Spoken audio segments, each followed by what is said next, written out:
S Purushottam দাসের সঙ্গে diamond Harbour Sagarika হোটেলে 208 নম্বর ঘরে গোপন বৈঠক করেছে। ভেবেছিল চুপি চুপি বৈঠক করব, কেউ জানতে পারবে না, আলাদা করে ইলেকশন কমিশনের হয়ে বিজেপির হয়ে ব্যাটিং করব, কেউ ধরতে পারবে না। আরে এখানে আকাশে বাতাসে মাটিতে ঘাটিতে জেটিতে লতায় পাতায় আমি রয়েছি, পালাবে কোথায়?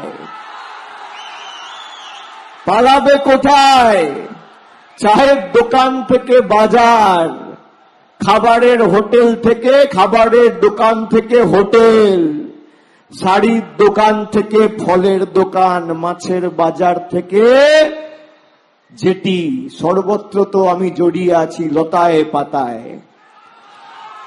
ফাঁস করে দিয়েছি যে পুলিশ তাদের বিরুদ্ধে ব্যবস্থা নিয়ে তাদের গোপন বৈঠকের যে ভিডিও জনসমক্ষে আপনারা দেখেছেন, পুলিশ তদন্ত শুরু করেছে।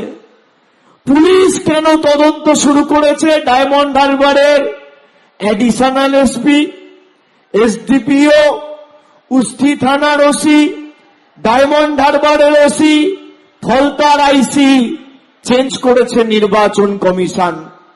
চোর চুরি করছে, পুলিশ ধরেছে বলে পুলিশের বিরুদ্ধে ব্যবস্থা।